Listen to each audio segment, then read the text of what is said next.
berikan mekanisme yang betul-betul teknis sifatnya. Di sini pemerintah lemah.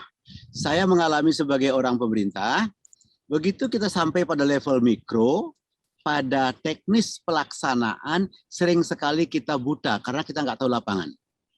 Selamat datang di kanal podcast Pariwisata Indonesia.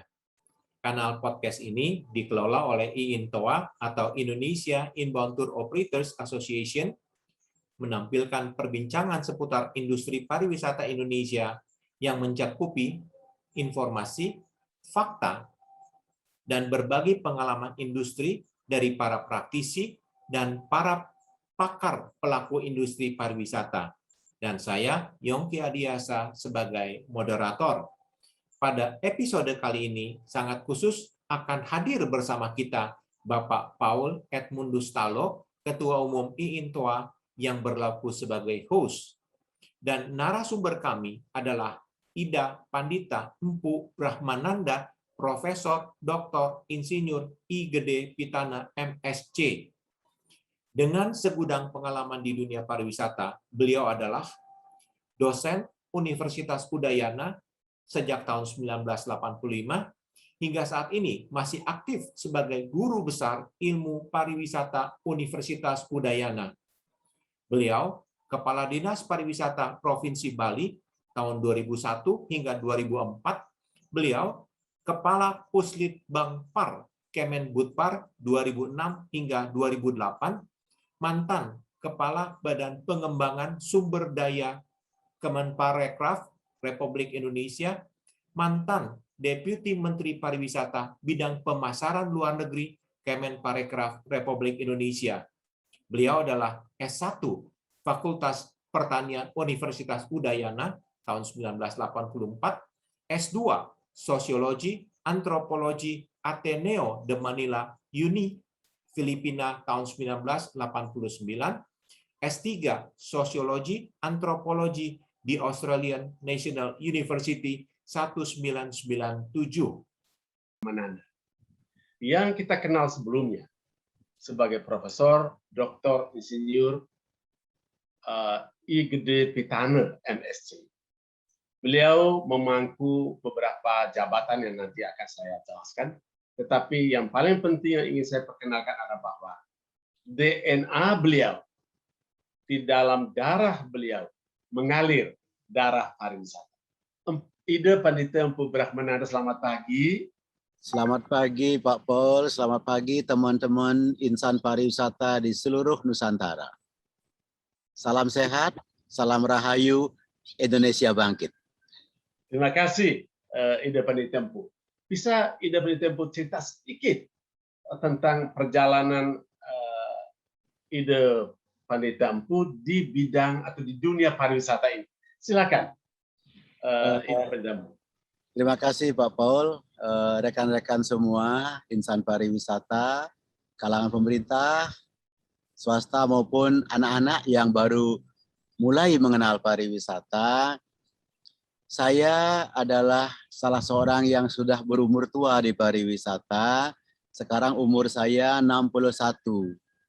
Puluhan tahun saya bergelut di bidang pariwisata, mulai dari menangani berbagai aktivitas proyek pariwisata di Bali, kemudian menjadi Kepala Dinas Pariwisata, lanjut menjadi Kepala Litbang Pariwisata di Kementerian Pusat, kemudian menjadi Kepala Badan Pengembangan Sumber Daya Manusia, lalu menjadi Dirjen yang menangani pemasaran pariwisata, kemudian sempat menjadi Dirjen yang menangani kebudayaan di Depdikbud, yang juga terkait dengan pariwisata.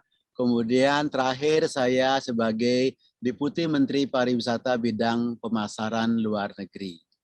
Nah sekarang sudah pensiun, saya kembali ke kampus sebagai Guru Besar Ilmu Pariwisata. Jadi title saya yang resmi adalah Guru Besar dalam bidang ilmu pariwisata.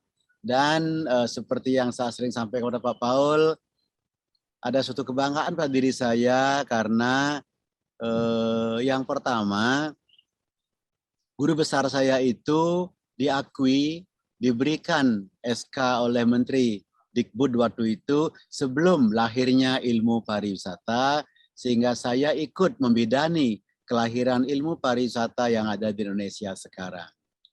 Nah, mudah-mudahan pengalaman saya yang tidak banyak itu bisa kita bagikan kepada anak-anak, kepada segenap insan pariwisata.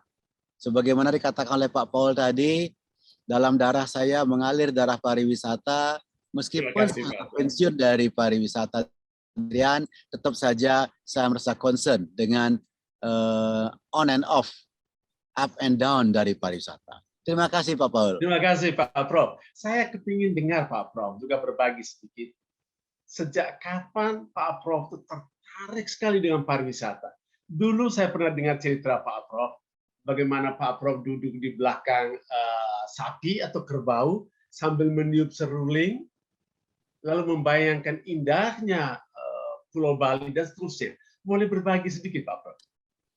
Nah, pada waktu saya kuliah di Filipina, tidak begitu lama, tahun 1986, saya membaca banyak buku tentang Bali. Saya dari buku-buku itu saya merefleksi masa kecil saya, merefleksi kebudayaan saya di Bali. Lalu saya berpikir, saya mendapatkan teori di Filipina ketika S2, bahwa pelestarian kebudayaan hanya bisa dilakukan apabila pemilik kebudayaan mendapatkan manfaat dari pariwisata. Mendapatkan manfaat ekonomi dari kebudayaan tersebut. Ya, betul. Dalam hal ini, untuk kasus Bali, bagaimana kita bisa mendapatkan manfaat dari pelestarian kebudayaan, yaitu dengan cara dilihat-lihat oleh turis, difoto-foto oleh turis. Nah, muncullah kemudian semangat saya, bagaimana kita memadukan antara sektor tradisional, dalam kurung kebudayaan, atau pertanian, atau peternakan, atau apapun yang tradisional, dengan sektor modern yang internasional, yaitu pariwisata, tanpa menghilangkan nilai-nilai atau tradisi-tradisi yang ada pada masyarakat lokal. Dari sinilah saya kemudian betul-betul mengapresiasi pendahulu saya yang mengembangkan pariwisata budaya. Dan sejak itu kemudian saya tertantang. Tertantangnya begini Pak Paul, semua buku yang saya baca, bukan semua ya, dari semua buku yang saya baca, 90% adalah buku yang dibuat oleh orang asing tentang pariwisata Bali. Saya orang yang tahu data, yang tumbuh di Bali, kenapa kok diam saja? Mulai saya tertarik dengan pariwisata, baik secara akademik, penelitian, maupun secara praktisnya untuk meningkatkan kesejahteraan pemilik budaya. Jadi saya bukan pelaku langsung, tetapi saya memikirkan bagaimana caranya. Terima kasih Pak Prof. Bagaimana caranya dulu Pak Prof? Saya juga panggil Pak Prof karena ini guru saya, guru besar saya di Udayana. Bagaimana Bapak tertarik atau terpanggil untuk membuat yang namanya ilmu pariwisata dengan memadukan epistemologi, ontologi, sehingga tadinya hanya disebut sebagai pariwisata sekarang menjadi ilmu pariwisata dan diakui. Silakan Pak Prof. Terima kasih. Pada waktu itu, sampai dengan saya menjadi Kepala Pusat Penelitian Pariwisata di Kementerian Budpar waktu itu, ilmu pariwisata belum diakui dan saya melihat salah satu kelemahan kita adalah melihat pariwisata ke depan. Di industri pariwisata, teman-teman saya luar biasa dalam hal untuk menangani pariwisata.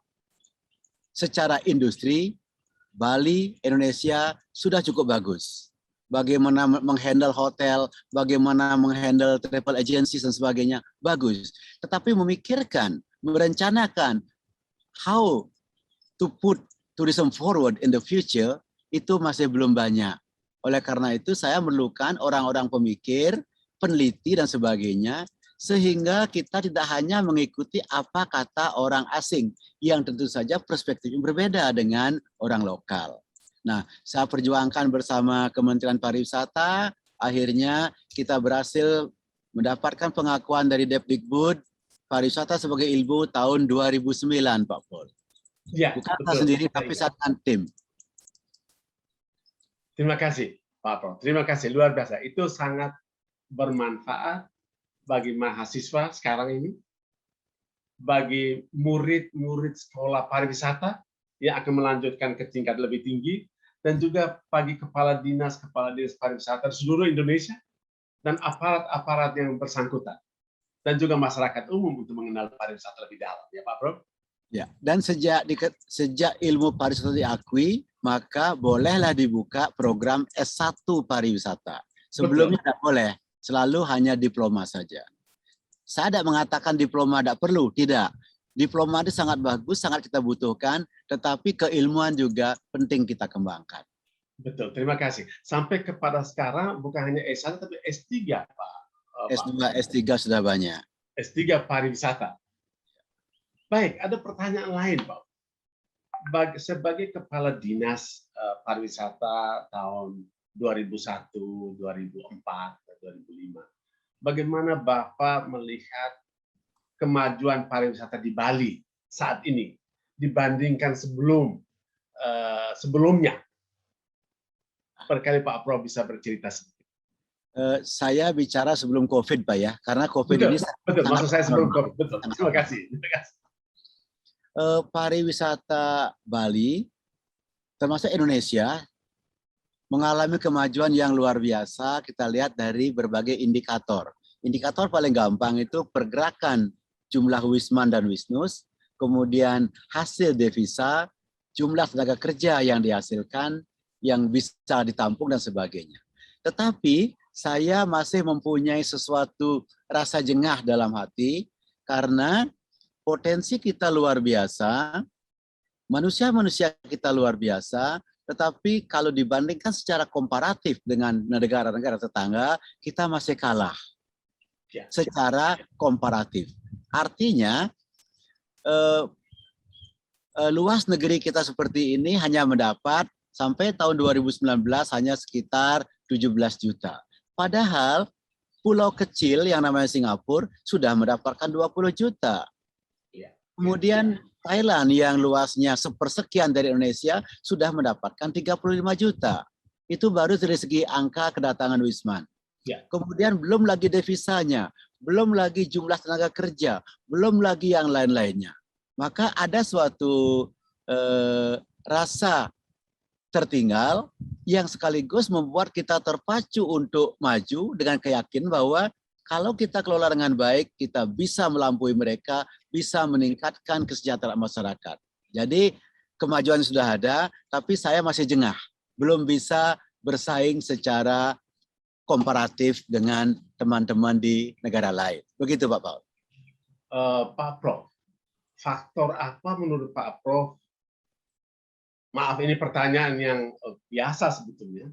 Faktor apa yang menyebabkan kita tertinggal dalam segi angka saja dengan dibandingkan dengan Thailand atau Singapura? Yang pertama Pak Prof, Pak Paul. Ya, terima kasih Pak. Kita lemah dalam memasarkan, dalam packaging, dalam marketing, termasuk promosinya, kita jauh kalah dibandingkan dengan negara-negara pesaing. Yang kedua, itu kita itu sering terperangkap oleh kebanggaan akan potensi. Potensi kita gini, potensi kita gitu. Tetapi Pak Paul, potensi itu tidak bisa mensejahterakan kalau dia tidak actualize. Kita sering berbicara keunggulan komparatif. Kita jarang berbicara keunggulan kompetitif. Nah, oleh karena itu, maka ketika kita membangun pariwisata dan betul-betul bersaing dengan negara-negara tetangga, maka kita harus meningkatkan keunggulan kompetitifnya. Jangan puas dengan keunggulan komparatif. Keunggulan kompetitif itu diantaranya kemampuan kita packaging dan marketing. Itu Pak Paul. Terima kasih Pak Prof. Saya ingat tahun 80-an sampai 90-an, malah 20-an sampai tahun 2020-an. 20 sampai sekarang ini sebelum COVID. Kalau dulu tahun 1980 Pak Prof, 1990 sampai 2000, yang selalu mengikuti kegiatan pasar wisata di berbagai negara itu Biro Perjalanan Wisata dan Hotel dan pemerintah sebelum masa Pak Prof sebagai pejabat di sana. Itu yang datang dulu itu maaf Ibu Sri Murti Adi sebagai Direktur Pemasaran pertama di Direktorat Jenderal Pariwisata itu menyewa kantor 3x3 meter. Sama dengan yang saya sewa. Sama dengan teman saya Pak To yang sewa. Ukur sama. Lalu kemudian Singapura itu 10 kali 3 meter. Iya, Pak. Thailand 30 kali 30 meter. Dan dia lebih besar. Nah, dari situ memang Pak Prof tidak salah kalau Pak Prof mengatakan tadi promosi kita, pemasaran kita memang dasarnya itu kurang dibandingkan negara yang lain. Apakah memang seperti itu, Pak Prof? Menurut Pak Prof? Itu yang terjadi. Mengapa demikian? Karena banyak teman-teman kita masih menganut konsep pemasaran 1.0. Apa itu pemasaran 1.0? Pemasaran 1.0 itu berbasis kepada produk. Mereka percaya bahwa kalau produk kita bagus, mereka datang kok, nggak usah kita jual. Kalau kolam kita bagus, ikan-ikan akan datang, burung akan datang. Itu pemasaran 1.0. Sementara ilmu pemasaran berkembang deras, berkembang pesat, akhirnya orang sudah beralih kepada pemasaran 2.0, pendekatan kepada konsumen. Akhirnya 3.0, akhirnya 4.0, di mana kita harus menyentuh mereka. Jadi pemasaran itu bukan hanya menjual sesaat, tetapi menyentuh perasaan mereka secara kontinu. Sehingga Indonesia ada pada top of mind daripada calon-calon wisatawan, dan mereka betul-betul dream to visit Indonesia. And it needs some cost for that, for sure. Nah, disinilah pentingnya kita menyadari bahwa sekali lagi pendekatan product oriented development in tourism itu sudah saatnya kita seimbangkan dengan market oriented development. Dan ketika kita berbicara dewasa ini, Pak Paul, we are not in producer market anymore. We are in consumers market. Siapa yang menentukan produk di dunia ini? Consumer, bukan produser. Siapa yang menentukan harga sekarang? Consumer. Karena persaingan begitu terbuka, persaingan bukan one on one, tetapi one to everyone. Oleh karena itu, consumer mempunyai choice yang luar biasa. Berbeda dengan dulu. Dulu kita punya kelapa sawit, pasti dicari orang. Kalau sekarang, tidak. Kita harus jual dengan cara yang baik, dan sebagainya. Hal-hal di luar perkelapa sawitan pun berpengaruh. Tiba-tiba orang menyerang kita dengan isu lingkungan. Nah, nggak ada hubungannya dengan kelapa sawit, tapi hati orang yang kena. Demikian juga dalam pemasaran pariwisata. Let us move from product-oriented marketing to consumer-oriented and herd-oriented, motivation-oriented. Jadi begitu Pak, ini suatu hal yang berkembang yang harus kita ikuti. Terima kasih Pak Prof. Sekarang tadi kita menyinggung tentang Biro Perjalanan Wisata yang melakukan pemasaran di luar negeri. Akhir-akhir ini saya merasakan sebagai seorang pelaku pariwisata di bidang Biro Perjalanan Wisata, Biro Perjalanan Wisata yang kita sebut sebagai BPW ini itu kurang mendapat perhatian. Buktinya di dalam pelaksanaan PED itu Biro Perjalanan Wisata tidak termasuk. Kenapa? Karena bagi pemerintah sulit katanya. Kenapa sulit? Ya menurut saya karena mereka tidak kenal. Bagaimana menurut Pak Prof dalam hal ini? Barangkali perlu saya luruskan Pak. Tanpa bermaksud membela pemerintah, sebenarnya pada tahun 2020 itu yang dilakukan adalah pengembalian PHR. Jadi pengembalian PHR. Siapa yang bayar PHR, itulah yang sebagian dikembalikan. Yang membayar PHR jelas itu adalah hotel dan restoran. Ya, oleh itu, saya mempunyai pendapat yang sama dengan Pak Paul. Pelaku pariwisata bukan hanya itu. Oleh karena itu, maka semua mereka yang berkontribusi terhadap kemajuan pariwisata sekarang harus diberikan insentif. Nah, pertanyaannya adalah bagaimana mengembangkan sistem untuk pengembalian itu. Jadi ini bukan insentif yang bisa umum gitu Pak. Ini dulu adalah pengembalian PHR. Nah, 2021 itu ada betul-betul dana insentif bukan PHR. Nah, oleh karena itu, maka teman-teman dari asosiasi, apakah itu dari Putri, apakah dari GIPI, apakah dari Intoa, apakah dari Asita dan sebagainya, sebaiknya memberikan mekanisme, memberikan saran, teknis mekanisme bagaimana mendistribusikan bantuan pemerintah. Karena uang pemerintah itu setiap sen harus dipertanggungjawabkan. Saya pengalaman sebagai Deputi Menteri, saya tidak berani mengeluarkan uang 1 sen pun kalau tidak ada jelas accountability-nya, jelas persyaratannya, jelas kriterianya. Sehingga ketika saya memberikan si A, si B, si C, kriterianya jelas. Nah, inilah pemerintah pasti perlu masukan, perlu bantuan dari kalangan swasta. Begitu, Pak. Terima kasih, Pak Prof. Apakah artinya bahwa pihak swasta perlu memberi penjelasan kepada pemerintah? Khususnya satu, sangat perlu. Yang kedua, tidak cukup penjelasan, melainkan draft mekanisme teknis. Contoh Pak Paul. Sebagai akademisi, dari dulu saya ngomong di Bali, kasihan pertanian, subak dan sebagainya hanya dinikmati oleh pariwisata, tetapi tidak ada dapat manfaat langsung. Kemudian saya ditanya oleh mereka, gimana caranya? Nah, mekanisme yang real lah, yang down to earth, yang dibutuhkan oleh pemerintah. Gitu, Pak. God bless you. Silakan, Pak. Pak Prof.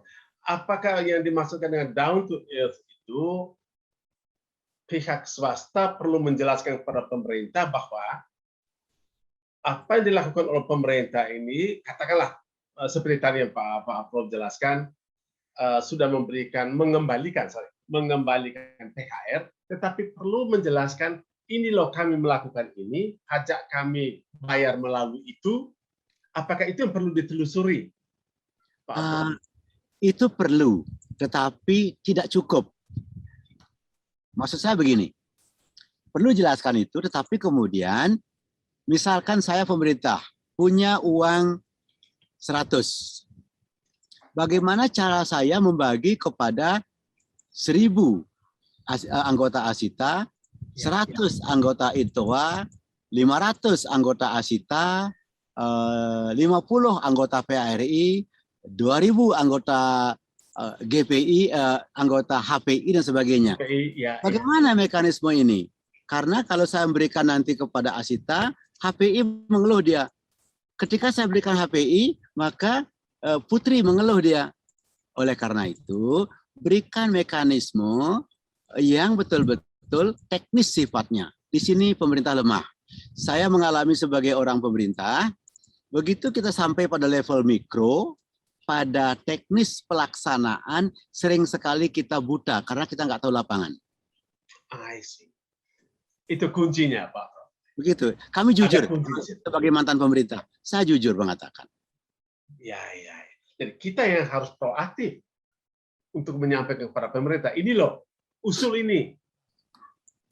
Jadi gini Pak Paul. Apakah pemerintah dalam sekarang ini Pak Menteri Mas Sandiaga Uno menghargai gak peran Asita, peran inbound tour? Sangat mengakui. Sangat mengakui, betul. Mengakui gak peran guide? Sangat mengakui. Tetapi bagaimana cara kita mendistribusikan sumber daya yang terbatas kepada anggota-anggota mereka secara fair? Ya. Gitu Pak.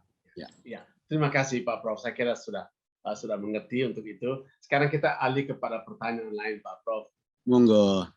Dengan adanya COVID ini, kehidupan kepariwisata seperti tadi Pak Prof juga menyampaikan itu sudah hancur-hancuran. BPW sekarang ini, Biro Perjalanan Wisata, hotel, sudah banyak yang menutup kegiatannya. BPW khusus di Bali itu boleh dikatakan lebih dari 90%. Itu sudah tidak atau boleh dikatakan hampir 100% itu sudah tidak melakukan apa-apa. Nah, bagaimana atau apa yang harus disiapkan oleh BPW ini untuk menghadapi tahun 2022 atau 2023 apabila COVID ini sudah selesai. Padahal kami tidak punya apa-apa lagi sekarang, Pak. Ya. Apa yang dilakukan pemerintah dalam hal ini? Silakan, Pak. Yang pertama, untuk tahun 2021, lupakan dulu Wisman, Pak. Tegas saya mengatakan, lupakan dulu. Pak Paul dan kawan-kawan punya captive market yang besar dalam negeri. Utamakan dalam negeri dulu. Saya sampaikan tadi, saya baru saja datang dari Solo, Pak. Pergerakan dalam negeri itu saya lihat sangat besar, walaupun ada berbagai hambatan-hambatan sekarang. Nah, semakin kita get used dengan COVID ini, maka pergerakan dalam negeri itu akan semakin bagus, Pak. Pasti itu. Dan penelitian saya menggunakan big data, Pak, menunjukkan bahwa animo masyarakat untuk melakukan perjalanan wisata masih sangat tinggi. Itu yang pertama. Ya. Yang kedua, saya tetap meyakini bahwa pariwisata adalah our future currency. Saya meyakini untuk Indonesia, apalagi untuk Bali. Saya setuju, sangat mendukung keseimbangan antar sektor. Sektor pertanian, industri, perikanan, peternakan, pertambangan, semua harus seimbang. Kita tidak boleh tergantung pada satu sektor. Tetapi saya mempunyai analisis yang sangat kuat berdasarkan data yang saya miliki. Untuk Bali, hanya pariwisata yang bisa mengembalikan ekonomi Bali secara cepat.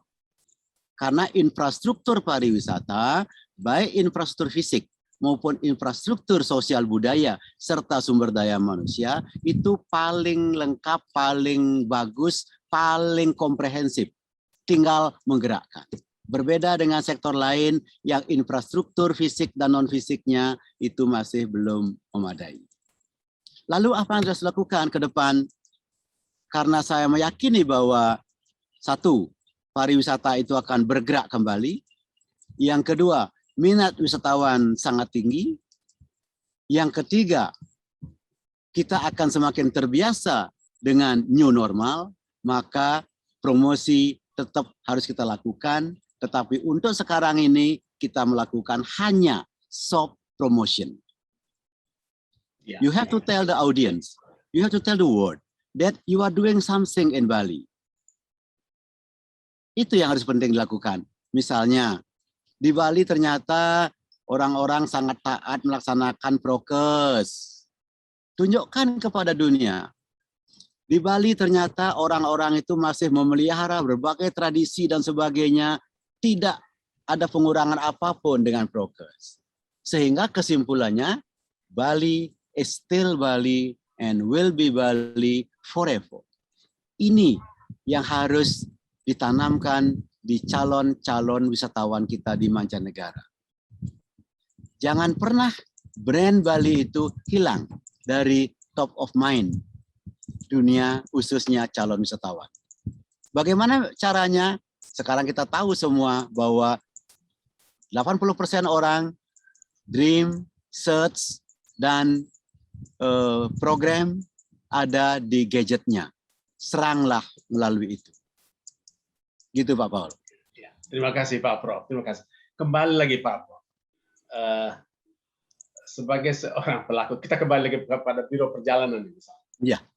Ya, Biro Perjalanan ini seperti saya katakan tadi sudah udah Mati suri, Pak.